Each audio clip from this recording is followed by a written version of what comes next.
Channel. Today's video is going to be this sugar skull makeup tutorial inspired by the Mexican holiday called Day of the Dead, which is November 1st or the day after Halloween, and it's basically celebrating those who have passed. I learned about the Day of the Dead in high school, and I remember coloring sugar skulls in Spanish class, and I've always wanted to try creating a sugar skull on my face, and I had a ton of fun doing it today. If you follow me on Snapchat, you know that this was my second attempt at a sugar skull. I actually tried to film this video yesterday and I just didn't love the results of my sugar skull. I may insert some pictures on what my first one came out like, but I didn't love how the petals were running into my nose. I just didn't plan these circles well enough. But in the end, I decided to redo it and I'm really happy that I made that decision. The only thing I wish I could change is the orange like squiggly lines I have going on here. My battery actually died, and in the meantime, I kind of just went crazy and started doing the lines all over. It really doesn't matter, and that's what's fun about sugar skulls, is that they're all going to be different and you can really just sit down and have fun creating stuff all over your face. I haven't been making intros for my Halloween tutorials, but I wanted to today because this is going to be my last Halloween tutorial for this year. So I just wanted to hop on real quick today and tell you all thank you so much for watching my last Halloween tutorials. I had such a blast creating all of the looks I did, and I seriously just can't wait for next year to create more. Also, big thanks to everybody who gave me ideas and suggestions for these Halloween tutorials. You guys helped me out a ton in helping me decide which ones I wanted to do. So yeah, that's basically it. I just wanted to say thank you all so much for the love and support you've been showing me this season. And without further ado, if you want to see how I got my sugar skull, then just keep on watching. To get started, I'm priming my eyes with my NYX Jumbo Eye Pencil in the shade Milk, just so that my eyeshadows have something to stick to. It's so hard to find. Then I'm using my Milani blush in Coral Cove as my first shade. I actually didn't own a bright pink eyeshadow, which is why I used face paint the first time I attempted this look, but powders are just so much easier for me to work with, so I decided to compromise with this blush, and it ended up working perfectly.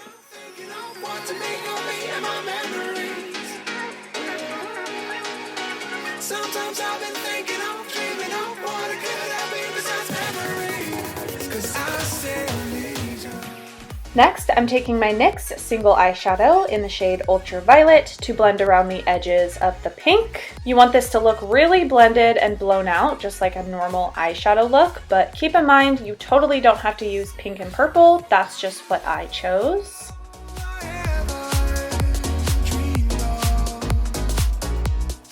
I also decided to fill in my brows with this purple shade, which is totally optional, but I thought it looked good to add that definition in there without really losing the whole effect.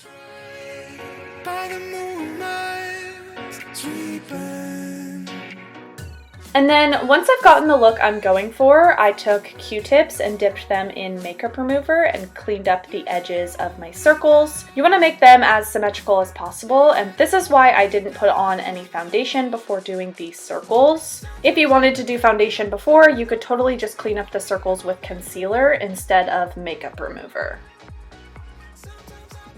Next, I'm taking a black shimmer eyeliner by E.L.F. to create the petals. You can totally get creative with the shape you do for this, but since I kind of failed doing that the first time, I just decided to go with basic round petals.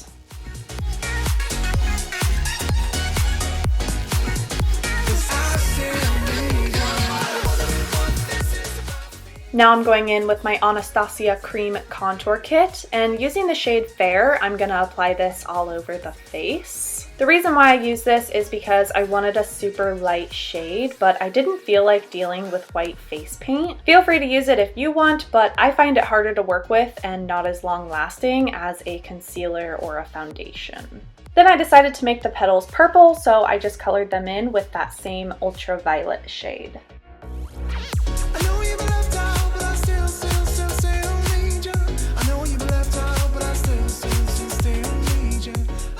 We're almost finished, but I felt like I needed to add a little bit more definition, so I outlined the circles and went over my petals to darken them up a little bit with Maybelline's gel liner.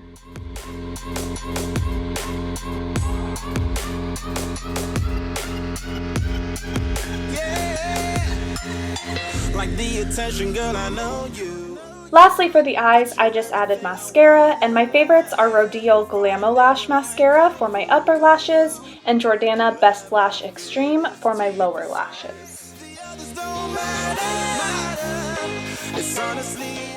To start out the face, I'm first taking that Milani blush in Coral Cove and dusting it all over the perimeters of my face, kind of like a bronzer.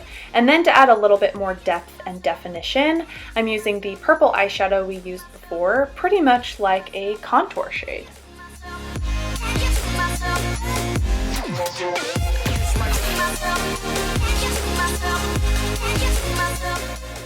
Now I'm going to create a spiderweb effect on my forehead. So I first mapped out where I wanted the lines to go by creating dots with that eyeliner by E.L.F. And then I'm just going to connect the dots with some black cream makeup from the Halloween store. It took me a few tries to figure out what worked best for this, but the cream makeup was definitely the easiest to control in my opinion.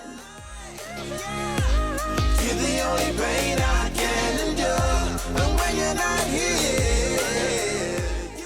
Then I used the E.L.F. eyeliner again to make the curved lines. And as you get farther up and closer to your hairline, you want to space these lines out more and more apart just to make it look the most natural. I just wanna.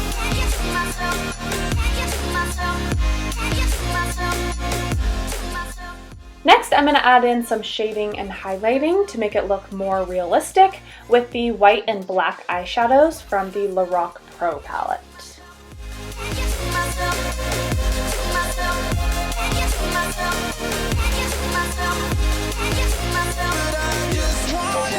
Inside, I knew from the start, you my bunny, I'm your Clark. From now to eternity, I give you all my heart. We are meant to be, it's clear to see. My love is bigger than I thought. I got everything I want when I hold you with my... Lastly, I just added a black dot in the center and then hopped to making my nose with that same black cream makeup.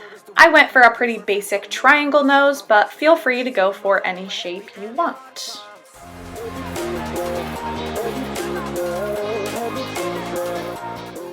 Also, don't forget to set your nose with a black eyeshadow so that it doesn't budge on you. And then we're going to move on to the mouth.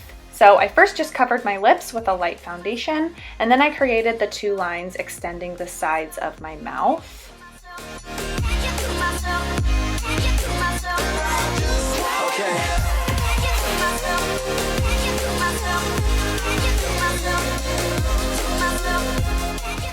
Next, I used my felt tip liner by Dior to create the teeth lines. You want these to be as even as possible and try to make them about the size of your teeth just to make it look the best. If you space them out too far apart, it just doesn't give the same effect.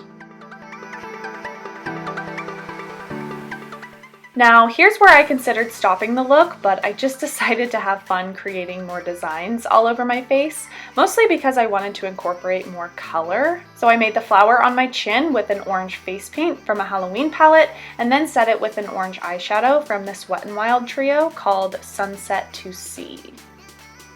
Here's where my battery died, and while I was waiting for it to charge, I kind of went crazy adding these orange squiggly designs. I was just using that same orange face paint and then took some of the yellow from that same palette and added it to the bottom of my flower, as well as put little dots on the end of my orange designs. Like I said, I probably wouldn't add those if I recreated this look, but hey, I had fun and I loved the overall look in the end. So that's going to be it for my creation of a sugar skull. I really hope you guys enjoyed this video. Please make sure to give it a big thumbs up for me if you did enjoy it. Don't forget to hit that red subscribe button so that you never miss a video from me. And I can't wait to see you in my next one. Bye!